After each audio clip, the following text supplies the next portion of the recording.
सभामुख महोदय, सभामा आगामी आर्थिक वर्षको बजेट पेश भएको छ र त्यसमाथिको समग्र छलफल र विनियोजन शीर्षकहरूमाथिको छलफल आज समाप्त भएको छ र त्यसको जवाब दिने क्रममा अन्तिममा म यति बेला यहाँ उभिएको छु। म सबै मान्य सदस्यज्यूहरूलाई विशेष धन्यवाद भन्न चाहन्छु। समग्र बजेट वक्तव्य र मन्त्रालयगत विनियोजन शीर्षकहरूमाथिको छलफलमा असाध्य गहनतापूर्वक छलफलमा भाग लिनुभएको छ। महत्त्वपूर्ण सुझावहरू टिप्पणीहरू राख्ने काम गर्नुभएको छ। म यसका लागि विशेष धन्यवाद भन्न चाहन्छु। बजेटमाथिको छलफलकै क्रममा केही दिन सभाको बैठक अवरोध पनि हुन पुग्यो। वास्तवमा हामी सबैलाई थाहा छ कि हामी नयाँ अभ्यासमा छौँ, नयाँ अनुभव बटुलिराखेका छौँ, एउटा सिक्ने क्रममा छौँ। हामी सिक्दै अगाडि बढिराखेका छौँ।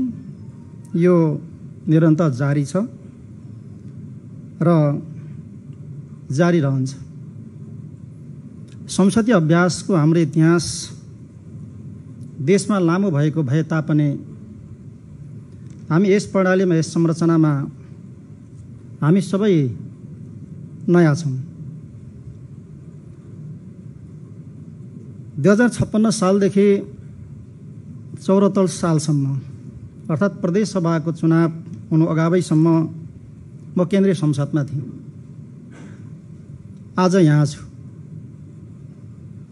यही सभामा केही मान्य सदस्यहरू जो केन्द्रीय संसदमा अनुभव हासिल गर्नुभएका मान्य सदस्यहरू हुनुहुन्छ, जस्तो मान्य मन्त्री उषा कला राई, मान्य सदस्य यशोदा अधिकारी, मान्य सदस्य रामकुमार राई, मान्य सदस्य जयराम यादव, मान्य सदस्य पूर्ण राजवंशी,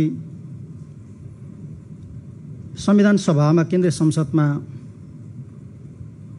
भाग लिनुभएको, थोरै अनुभव बटुलिसक्नुभएको मान्य सदस्यहरू हुनुहुन्छ। बाँकी हामी सबै पहिलोपटक यस प्रदेश संरचनामा एउटा विधायकको रूपमा हामी भाग लिएका छौँ। हामी धेर थोर अनुभव भएकाहरू केही छौँ, तर यसको अर्थ हामी सबै पोख्त छौँ, हामी एकदमै सिद्ध छौँ। मैले यो भन्न खोजेको होइन। थोरै अनुभव हासिल भएका हामी केही मान्यहरू बाहेक हामी नयाँ संरचनामा, नयाँ प्रणालीमा हामी सबै नयाँ छौँ। हामी पनि त्यो पुरानो प्रणालीको अनुभव भएको मात्रै हो। यो सङ्घीय संरचनामा, सङ्घीय प्रणालीमा हामी सबै बिल्कुलै नयाँ हौँ। यसरी हामी सबै पहिलोपटक भाग लिँदै अगाडि बढिराखेका छौँ, अनुभव बटुल्दैछौँ। यी सिकाइ र अनुभवहरूका साथमा हामी अगाडि बढिराखेका छौँ। मैले भन्न खोजेको कुरा के हो भने, हामी नयाँ एउटा संस्थापक सदस्य हुनुको नाताले बढ्ता जिम्मेवारी हाम्रो काँधमा छ र हामीले बडा होसियारीपूर्वक अगाडि बढ्नुपर्ने अवस्था छ। कतै हाम्रा कारणले सङ्घीयता कमजोर हुने, प्रश्नहरू अझ बढ्ता उठ्ने खालको स्थिति त बनिरहेको छैन। यता पनि हामीले अलिकति ध्यान दिनुपर्ने खालको एउटा अवस्था बनेको छ। हामी सबै नेताहरू हौँ। यहाँ हामी उभिएर 2-4 घण्टा हामी सबै बोल्न सक्छौँ।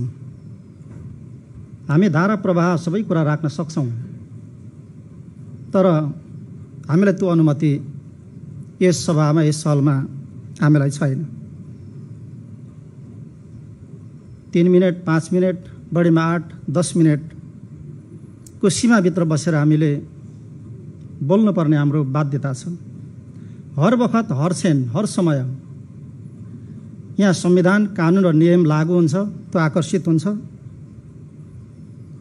हामी आफैले बनाएको नियमावली बाट यो सभा चलिरहेको छ।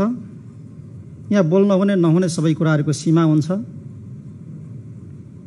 यसरी हामीले यस संस्थाको मर्यादालाई, यसको गरिमालाई होच्याउने हिसाबले हामी भुलेर पनि हामीले प्रस्तुत हुनु हुँदैन, हामी अगाडि बढ्नु हुँदैन। घरिघरि यो थलो यो ठाउँ वादविवाद गर्ने जस्तो, झगडा गर्ने जस्तो, उत्तेजित हुने, उत्तेजित पार्ने बनाउने जस्तो, सवाल जवाब गर्ने जस्तो, रिसराग उकल्ने जस्तो, कपोलकल्पित एकदमै झुट कुराहरू उकलेर आफूलाई सन्चो पार्ने जस्तो, त्यस्तो खालको मतलब ठाउँ होइन यो। त्यसैले मैले पहिला पनि एकपटक भनेको थिएँ कि हामीले बोल्दा बडो गम्भीर भएर, होसियारीपूर्वक, असाध्यै ध्यान दिएर सबै सीमाको नियमको ख्याल गरेर बोल्नु पर्दछ। किनभने यहाँ चिप्लदा उठ्न सकिँदैन, बाहिर लड्दा, बाहिर चिप्लिँदा उठ्न सकिन्छ। मैले यही रोस्टमबाट एकपटक भनेको थिएँ। यसरी आफ्नो मर्यादा, सभाको मर्यादालाई हामीले बढाउने कुरामा ध्यान दिनुपर्छ। जसले आफ्नो उचाइ बढाउँछ, यो सभाको गरिमा बढाउँछ। यो हामी सबैको एउटा योग्यताको जाँच गर्ने थलो पनि हो। त्यसैले हामी सबैले यस प्रसङ्ग र यस सन्दर्भमा गम्भीर बन्नुपर्दछ। मैले यो प्रसङ्ग किन सुरुमै राख्न खोजेँ भन्दा केही दिन अगाडि सभामुखज्यूले हामी सबैलाई रोलिङ गर्नुपर्ने परिस्थिति आयो। त्यसैले सबभन्दा पहिला यस सभाको गरिमा, यसको मर्यादाका बारेमा हामी सबैले ख्याल गरौँ। म सबभन्दा पहिला विनम्रतापूर्वक म त्यो आग्रह गर्न चाहन्छु। सभामुख महोदय, हामी आगामी आर्थिक वर्षको बजेटका बारेमा छलफल गरिराखेका छौँ र त्यो छलफल लगभग आज पुरा हुँदैछ र बजेट आजै हामी पास गर्न पनि गइराखेका छौँ। आज छलफल भएका 3वटा मन्त्रालयहरू मध्ये मुख्यमन्त्री तथा मन्त्री परिषदको कार्यालय अन्तर्गत विनियोजन भएको शीर्षकमाथि पनि आज छलफल भएको छ। 5 जना मान्य सदस्यहरूले आफ्ना धारणाहरू, विचारहरू राख्नु भएको छ। म सबै मान्यज्यूहरूलाई म धन्यवाद पनि भन्न चाहन्छु। खास गरेर मुख्यमन्त्री तथा मन्त्री परिषदको कार्यालयसँग सम्बन्धित बजेट अङ्कको बारेमा मान्य सदस्यहरूले खासै चर्चा गर्नु भएन, त्यहाँ प्रवेश गर्नु भएन। जम्मा 20 करोड बजेट, त्यो सिलिङ प्राप्त भएको बजेट, त्यही बजेट वक्तव्यमा, राति किताबमा आएको छ, विभिन्न शीर्षकहरूमा छ। मान्य सदस्यहरू अघि केही टिप्पणीहरू पनि गर्नुभयो, त्यसमा मेरो ध्यान आकर्षित भएको छ। र खर्च कटौती गर्ने कुरामा एकदमै कठोरतापूर्वक कदम चाल्ने कुरा म तपाईँहरूको बिचमा राख्न चाहन्छु। केही विषयहरू राख्नु भएको छ। सम्पर्क कार्यालय काठमाडौँमा किन खोलियो, त्यसपछि गाडीका कुराहरू, फजुल खर्चका कुराहरू लगायतका विषयहरू यहाँले उठाउनु भएको छ। म ती प्रसङ्गहरूमा आउने नै छु। तर सबभन्दा पहिला म समग्र यो बजेटको बारेमा एकदमै छोटकरीमा, म लामो बोल्न आज गइराखेको छैन, एकदमै छोटकरीमा म केही कुराहरू मात्र यहाँहरूको बिचमा राख्न चाहन्छु। आगामी आवको लागि पेश गरिएको बजेटको आकार सानो छ यो चालु आवको तुलनामा। यो सबैलाई थाहा भइसकेको छ। किन सानो भयो? यो अझ बढेर आउनु पर्दथ्यो। यसका बारेमा धेरै छलफल जिज्ञासाहरू स्वाभाविक रूपमा भएन, किनभने हामीले यथार्थ कुराहरू यस सभालाई अवगत गराएका थियौँ। मैले विशेष रूपमा आफ्नो सम्बोधनको क्रममा मैले अवगत गराएको थिएँ। त्यसो हुँदा यो बजेटको अङ्कको बारेमा, आकारको बारेमा यो सभाले समझदारी राखेको छ, राम्ररी बुझेको छ भन्ने कुरा मैले महसुस गरेको छु। नीति कार्यक्रमको जवाबको बेलामा पनि मैले बोलेको छु, त्यसभन्दा अगाडि पनि मैले स्पष्ट पारेको छु। त्यसो भएर आकारको बारेमा, अङ्कको बारेमा धेरै जिज्ञासाहरू उठे जस्तो मलाई लागेन। यसरी आगामी आर्थिक वर्षको लागि हामीले 32 अर्ब लगभग 50 करोडको हाराहारीमा भनेको 46 करोड 92 लाखको अनुमान गरेर हामीले पेश गरेका छौँ। पुँजीगत तर्फको र चालु तर्फको बजेट, अङ्क र त्यसको प्रतिशत र त्यसको अनुपातको बारेमा र त्यसको कम ग्यापको बारेमा कुरा उठेको छ। यसका बारेमा सरकारको गम्भीरतापूर्वक ध्यान गएको छ र सरकारको एउटा प्रमुखको हैसियतले मेरो ध्यान गम्भीरतापूर्वक आकर्षित भएको छ। चालुतर्फको अब हामीले सरसर्ती खर्चलाई हेर्ने हो भने कर्मचारी पदाधिकारीहरूको पारिश्रमिकतर्फ अनिवार्य दायित्व र प्रशासनिक खर्चमा 4 अर्ब 48 करोड खर्च हुने अनुमान गरिएको छ, त्यो विनियोजन भएको छ। अब सङ्घ अनुदानतर्फ यो विभिन्न समपूरक सशर्त विशेष यो फिर्ता हुने अङ्कलाई पनि यहाँ राखिएको छ। यो 2 अर्बको अङ्कमा छ। यसरी चालुतर्फको जम्मा 14 अर्ब 16 करोड मध्ये 6 अर्ब 48 करोड बाहेक बाँकी 7 अर्ब 68 करोड रकम विकास कार्यक्रमतर्फ नै खर्च हुने गरी विनियोजन भएको छ। यसलाई हामीले राम्ररी अध्ययन गर्न सकिन्छ, बुझ्न सकिन्छ। यसरी हामीले प्रस्तुत गरेको बजेट यो चालु आवको जस्तो होइन। यो बजेट पास हुन बित्तिकै खुरुखुरु कारण हुने बजेट हो। यो हामीले अलिकति पनि बजेटको अङ्कलाई बढाएर भोलि समस्या पर्ने कुरालाई ननिम्त्याइकन हामीले यसपटकको बजेट यथार्थ धरातलमा उभिएर हामीले तर्जुमा गरेका छौँ। हामीले सबै प्रकारका व्यतिथिहरूलाई, विसङ्गतिहरूलाई नियन्त्रण गर्दै त्यसलाई सच्याउँदै हामीले लगेका छौँ। त्यसलाई दोहोऱ्याउन दिइने छैन। म सबैलाई त्यो विश्वास पनि दिलाउन चाहन्छु।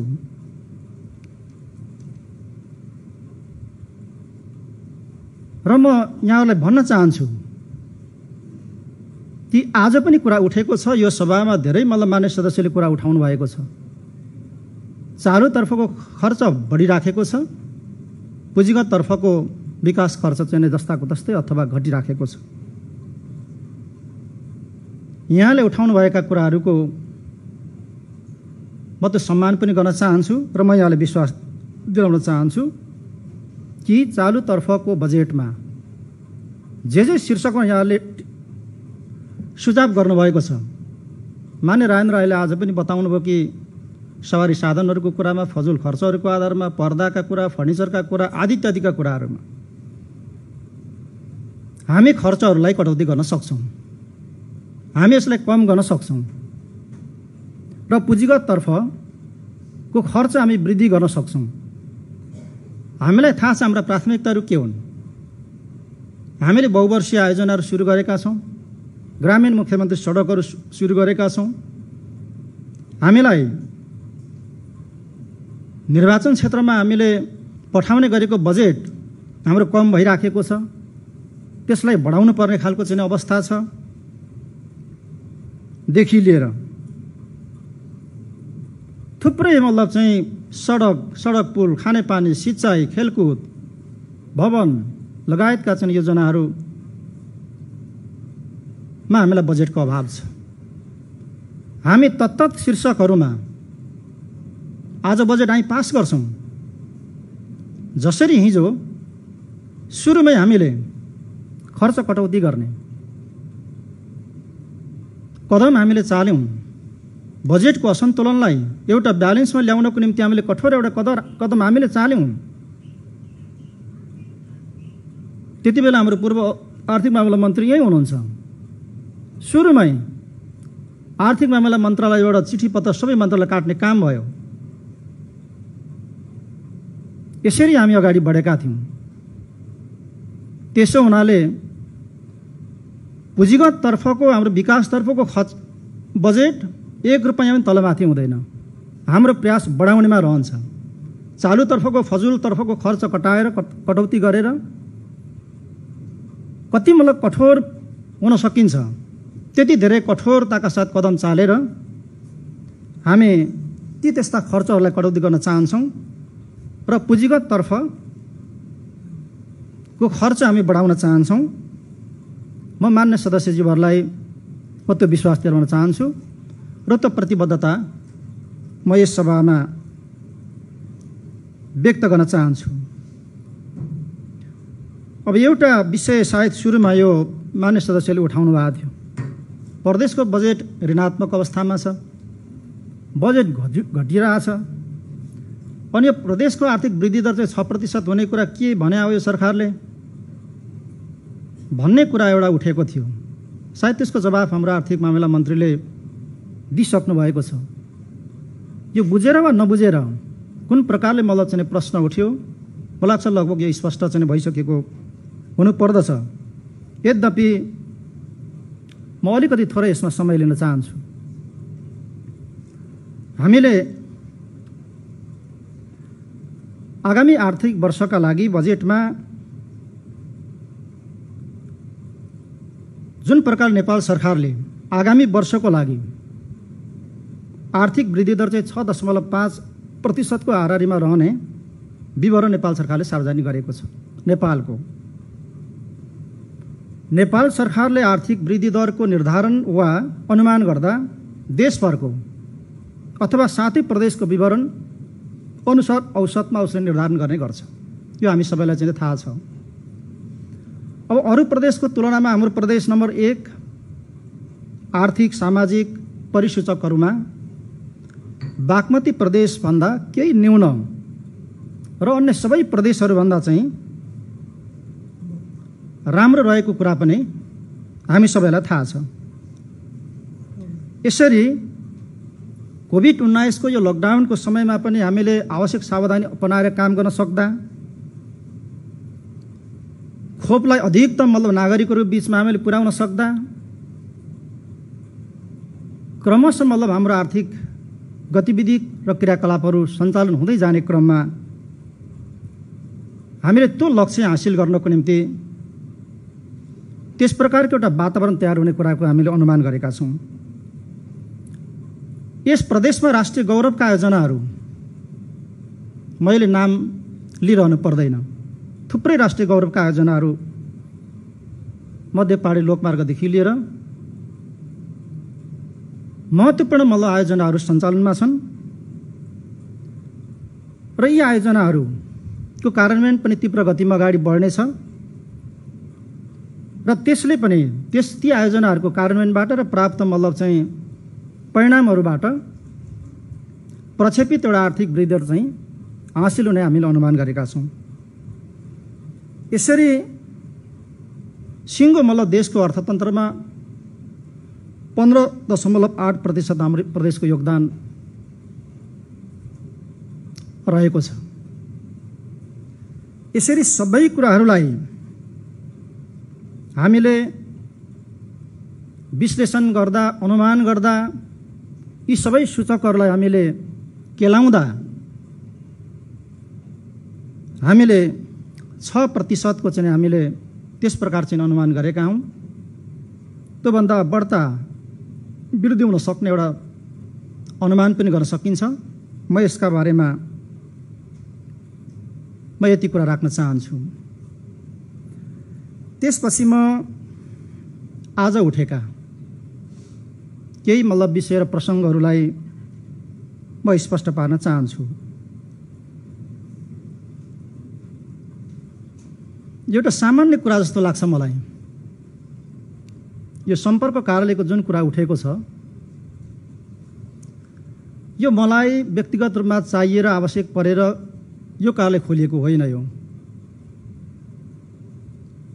म जहाँसुकै पनि काम चलाउनको निम्ति असाध्यै सहज मान्छे भेटघाट गर्नको निम्ति होस् या जुनसुकै मिटिङ गर्नको लागि, तर सरकारको एउटा इज्जतको निम्ति, सरकारको प्रतिष्ठाको निम्ति, एउटा संस्थागत एउटा चाहिँ इज्जतको निम्ति, मर्यादाको निम्ति काठमाडौँमा प्रदेशको एउटा सरकारको एउटा सम्पर्क कार्यालय रहनुपर्छ भन्ने कुरा उठ्दाखेरि त्यो ठिक हो भन्ने कुरा मलाई महसुस भएको हो। त्यसरी 18 महिना लगभग अगाडि काठमाडौँमा कार्यालय स्थापना भएको हो। लगातार लकडाउनको कारणले त्यो फुल सञ्चालनमा आएन होला, तर लगभग सबै अफिसियल कामकाजहरू हामीले त्यही कार्यालयबाट हामीले गर्ने गरेका छौँ। यहाँले भने जस्तो त्यो कार्यालय स्थापना नगरिकन मैले अघि भने कि कहीँ कतै कामहरू गर्न सकिन्थ्यो, मिल्थ्यो, त्यो म बुझ्छु। तर नयाँ संरचना छ, नयाँ संस्था छ, यसलाई संस्थागत गर्नुपर्ने छ। हामीले समग्र प्रदेशको चाहिँ आकाङ्क्षासँग जोडेर जो स्वच्छ सुखी र समुन्नत प्रदेशको हामीले परिकल्पना गरिरहेका छौँ, त्यो परिकल्पनालाई साकार पार्नको निम्ति निजी क्षेत्रलाई आकर्षित गर्नुपर्ने, वैदेशिक लगानीकर्ताहरूलाई पनि आकर्षित गर्नुपर्ने, थुप्रै बैठकहरू, थुप्रै मतलब संवादहरू, छलफलहरू गर्नुपर्ने, हाम्रा नीति कायम र हाम्रा बजेटलाई कार्यान्वयन गर्ने सन्दर्भमा पनि हामीले पटक पटक अनेकौं मतलब बैठकहरू बस्नुपर्ने, काठमाडौँ गइरहनु पर्ने। यस्तो अवस्थामा सम्पर्क कार्यालय संस्थागत एउटा प्रदेश सरकारको इज्जतको निम्ति, प्रतिष्ठाको निम्ति हामीले अरू मुलुकको जस्तो, भारतको जस्तो दिल्लीमा प्रदेश सरकारको जे छ हामीले त्यो खोजेको गरेको होइन, अरू मुलुकहरूको। तर एउटा सिम्पल एउटा कार्यालय स्थापना, कम्तीमा संस्थागत प्रदेशलाई चाहिँ हामीले गर्नुपर्छ भन्ने हिसाबबाट हामीले यो कार्यालय हामीले स्थापना गरेका हौँ। लगभग यसको कन्ट्र्याक्ट अवधि पनि सकिन लाग्यो। त्यसो हुँदा अलिकति त्यो महँगो पर्यो होला, मलाई पनि पछि मात्रै थाहा भयो। त्यसमा पनि कुरा जोडिएको होला, तर त्यसको कन्ट्र्याक्ट अवधि समाप्त भएको छ। अन्यत्र मतलब चाहिँ खोजी गर्ने वा बन्द गर्ने त्यो भोलि टुङ्गो होला। यसरी सम्पर्क कार्यालय हामीले स्थापना गरेका हौँ। मुख्यमन्त्रीको निवासको लागि यो खोलिएको होइन। मुख्यमन्त्रीको निवास नेपाल सरकारले 7 बाटोमा टाउन डाउन भन्ने अपार्टमेन्टमा निवासको प्रबन्ध गरेको छ। यहाँ करोडौँको मतलब चाहिँ निवासको निम्ति पैसा खर्च गरियो भन्ने जस्ता कुराहरू पनि मैले सुने उठेको। कुरा त्यस्तो होइन, सत्य त्यो होइन। मिडियाले पनि धेरै मतलब चाहिँ उछालिरहेको जस्तो मैले पाएँ, तर सत्य कुरा यो हो। त्यसैले हामीले सक्दा आफ्नै भवन बनाउनु पर्ने हो। भविष्यमा त्यो बनाउनु पर्छ, त्यो चाहिन्छ।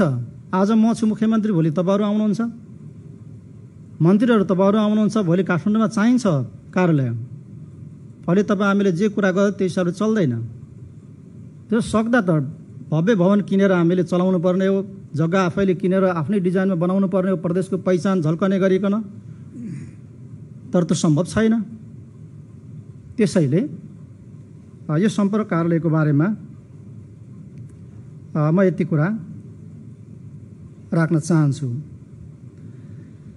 त्यसपछि दोस्रो कुरा कोशी टप्पु यो श्रीलङ्कन टापुको जमिनको बारेमा कुरा उठेको छ। यसका बारेमा गम्भीरतापूर्वक मेरो ध्यान आकर्षण भएको छ। 8000 बिघाभन्दा बढी जमिन छ त्यहाँ। त्यो जमिनको भिजिट हामीले धेरै पटक गरेका छौँ र त्यो जमिनलाई कसरी उपयोग गर्ने, समग्र देशको समृद्धिमा कसरी त्यसलाई जोड्ने, त्यसको एउटा बृहत एउटा मतलब चाहिँ योजनाको चाहिँ अध्ययन गर्नुपर्छ। त्यो छलफल भइराखेको छ। तर यस बीचमा नेपाल सरकारको वन मन्त्रालयले जे निर्णय गरेको छ त्यो निर्णय बेठिक छ। यही रोस्टमबाट आजको यो सभाबाट त्यो निर्णय सच्याउनको निम्ति म आग्रह गर्न चाहन्छु। त्यो निर्णय गलत छ।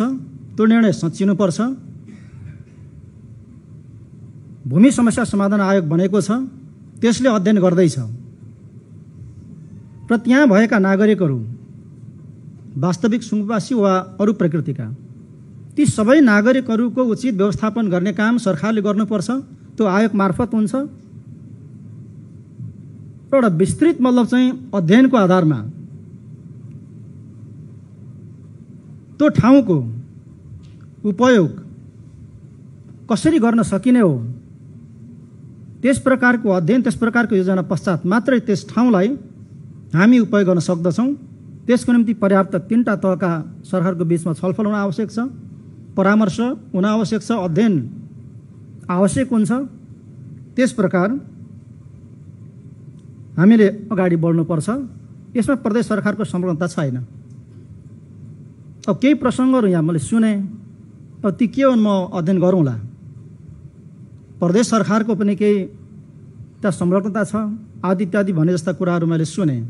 निर्णय नेपाल सरकारको वन मन्त्रालयले गरेको रहेछ। त्यो हामीले भनि पनि सक्यौँ गलत निर्णय भयो। त्यो सच्याउनुहोस् हामीले भनिसकेका छौँ। त्यसैले म यसका बारेमा यति कुरा यहाँहरूको बिचमा राख्न चाहन्छु। त्यसपछि अब गाडीको कुरा उठेको छ। यहाँ कति करोडका गाडीहरूको कुरा उठेको छ। मैले झन्नै 2.5 वर्ष कि 3 वर्ष कति 21 वर्ष पुरानो गाडी चढिरहेको थिएँ मैले। पछि मुख्यमन्त्रीको लागि भनेर एउटा सेतो गाडी आएको छ, त्यो गाडी मैले चढिरहेको छु अहिले। अब कसले कति मतलब करोडका गाडीहरू चढिरहनु भएको छ, मैले धेरै अध्ययन गरेको छैन। मानव ध्यान आकर्षण गराउनु भयो, अध्ययन गरौँला। अब मेरो कति मूल्यको रहेछ मैले चढाएको गाडी, अनि त्यसपछि अरू के रहेछ, यसमा हामीले मितव्ययिता अपनाउनै पर्छ। यसमा अलिकति होस गर्नै पर्छ, हामीले ख्याल गर्नै पर्छ। यसमा हामीले धेरै मतलब चाहिँ उत्साहित भएर, यसमा मतलब धेरै हामीले चाहिँ मोह चाहिँ देखाएर जाने खालको चाहिँ अवस्था होइन र त्यो गर्न हुँदैन। म त एउटा पुरानो सिँचाइको गाडी त्यही चढिरहेको थिएँ मैले अस्तिसम्म। यहाँ सबैलाई तपाईँहरूलाई थाहा छ। तर त्यो काम अब लाग्न बन्द हुने, कहीँ दौडिँदै बन्द हुने, अनि बनाउन त्यो 5 दिन नबन्ने। त्यसै हुँदा जाने क्रममा चाहिँ पछि गाडी आइपुगेछ भनेपछि मुख्यमन्त्रीको लागि आएको गाडी हो भनेपछि चढियो, तर कति मूल्यको थाहा छैन। ध्यान गएको छ। आगामी दिनमा यस्ता कुराहरूलाई हामी ध्यान दिनेछौँ। म मान्यज्यूहरूलाई यति कुरा भन्न चाहन्छु।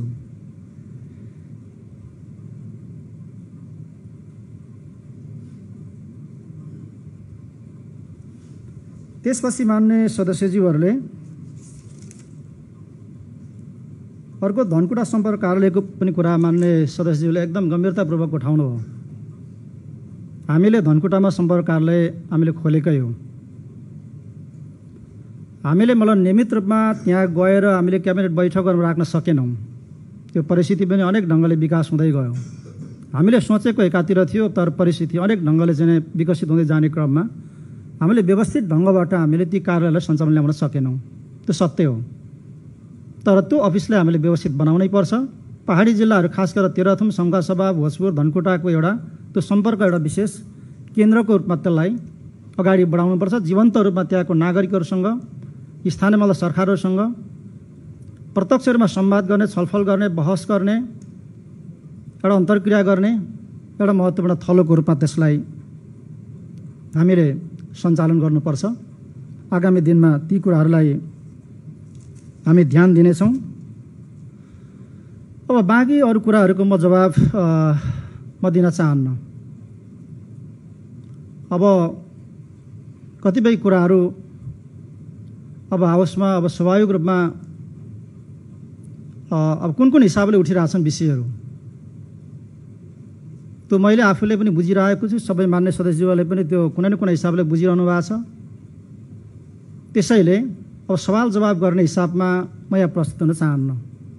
खालि मैले अघि नै भने कि यो रोस्टममा आइसकेपछि उभिसकेपछि हामीले यो रोस्टमको यो हाउसको यो मर्यादाको हामीले ख्याल गरेर हामीले बोल्नुपर्ने हुन्छ।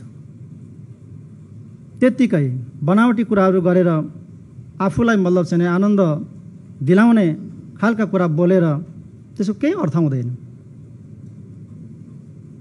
त्यसैले म अरू विषयतर्फ म जान चाहन्न। मात्रै हामी एउटा विशेष परिस्थितिबाट अगाडि बढिरहेका छौँ। अलिकति बढ्ता निराशाको जस्तो कुराहरू मैले सुनिराखेको छु। त्यो स्थिति सत्य त्यही हो त। यो 4 वर्षमा हामी त्यतिकै हामी बसेका छौँ, केही नगरिकन के गरेका छैनौँ हामीले। सरकारले केही गरेका छैन अनि सरकार एक पाटे भयो, एकपक्षीय भयो, नेकपा मात्रै भयो, यति बेला एमाले मात्रै भयो, अथवा गुट र समूह मात्रै भयो।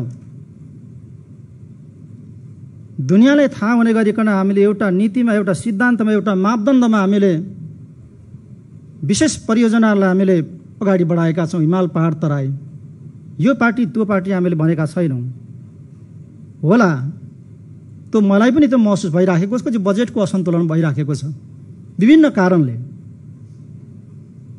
त्यसको पनि अध्ययन गरौँला के कारणले मतलब चाहिँ निर्वाचन क्षेत्रहरू 56वटा छन्, सन्तुलित ढङ्गले त बजेटको अङ्क किन गएन, योजनाहरूको सङ्ख्या त्यहाँ किन पुगेन, एउटा अध्ययनको एउटा विषय छ।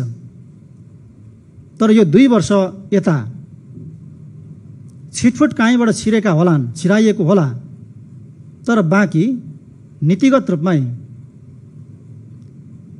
हामीले विभिन्न मतलब चाहिँ ठाउँहरूबाट प्रवेश हुने योजना आयोजनाहरूको ढोका हामीले लक गरेका छौँ। अहिले यहाँ उठेको छ त्यो लक गरे भनौँ मैले भन्दैछु, तर कहीँबाट केही योजनाले प्रवेश पाएका छन्। त्यो यसबाट पनि भएको छ। त्यसको अध्ययन म आफै पनि गर्दैछु। तर मूल कुरा भनेको चाहिँ एउटा सिद्धान्तमा, एउटा नीतिमा, एउटा मापदण्डमा उभिएर हामीले बहुवर्षीय आयोजना अगाडि बढाएको होइन। यदि एकपाटे गरेको भए त नेकपा अथवा एमाले मात्रै भएर जान्थ्यो होला नि। यहाँ कुनै भेदभाव छ? हामी सबै दलका मान्नेहरू छौँ। अब बाँकी कहीँ अब भवन कहीँ 5वटा होला, कसैकोमा 2टा मात्रै होला, कसैको एउटा पनि छैन होला, हो त्यस्ता नमिलेको कुराहरू छन्। त्यो सत्य कुरा हो। यो किन भएछ त्यो आगामी दिनमा लगत्तै सच्याउने गरिकन हामी आवश्यक कदम पनि चाल्न चाहन्छौँ। यो बजेट पास हुन बित्तिकै यी कुराहरूको अध्ययन हामी गर्न गइराखेका छौँ। त्यसैले थुप्रै उपलब्धिहरूका साथमा हामीले थालेका कामहरू सम्पन्न हुने हो भने र गर्न सक्ने हो भने ती सम्पन्न हुन्छन्। नेपालमा यस प्रदेशमा निकै उल्लेखनीय कामहरू, सडकहरू कतिवटा तयार हुन्छन्, सडक पुलहरू कतिवटा तयार हुन्छन्, अन्य मतलब पूर्वाधारहरू कतिवटा तयार हुन्छन्। त्यस प्रकार हामीले कामहरू थालेका छौँ। अनि कानुन तर्जुमादेखि लिएर अन्य धेरै कुराहरूमा हामीले उपलब्धिहरू हामीले हासिल गरेका छौँ। तर यहाँ त निराशा, केही भएन, खत्तम भयो, बर्बाद भयो। मानव कि मतलब चाहिँ अरू 6वटा प्रदेशहरूले चाहिँ कहाँ माथि सगरमाथा चुमिसके, हामी बेस क्याम्पमा मात्रै छौँ। कुरा त्यस्तो होइन। हामी आफै निराश बनिरहेका छौँ, मनोगत रूपमा शिथिल भइरहेका छौँ। प्रश्नहरू उठ्ने र उठाउने खालको वातावरण हामी आफै निर्माण गरिरहेका छौँ। यसले हाम्रो प्रणाली बलियो बन्दैन। यसले हाम्रो मतलब यो प्रदेश तहको संरचनालाई संस्थागत गर्न मद्दत पुग्दैन। त्यसैले हामी सकारात्मक एउटा सोचबाट, सकारात्मक एउटा दृष्टिकोणबाट राम्रा कुरालाई एउटा त्यसलाई अलिकति राम्रो मतलब चाहिँ पुँजीकृत गर्ने हिसाबले नराम्रा कुराहरूलाई न्यूनीकरण गर्ने हिसाबले र त्यसलाई सच्याउँदै जाने हिसाबले नै हामीले अगाडि बढ्नुपर्छ। म त्यो कुराको आग्रह गर्न चाहन्छु। र हाम्रो बजेट यो सुरुकै महिनाबाट कारण हुने बजेट हो। यो एउटा अङ्क पनि संशोधन हुँदैन। हाम्रो पुँजीगत तर्फको बजेट मैले भने अघि चालुतर्फको बजेट तलमाथि हुन्छ, हामी गर्छौँ र पुँजीगत तर्फ हाम्रो प्राथमिकताका आयोजनाहरूमा हामी थप्छौँ। म त्यो कुराको चाहिँ प्रतिबद्धता यहाँहरूको बिचमा जाहेर गर्दै यो बजेटलाई एउटा सर्वसम्मतिका साथमा चाहिँ पास गर्नको निम्ति समेत एउटा हार्दिक अपिल गर्दै मेरा कुरालाई म यहीँ टुङ्गाउन चाहन्छु। धन्यवाद। माननीय सदस्य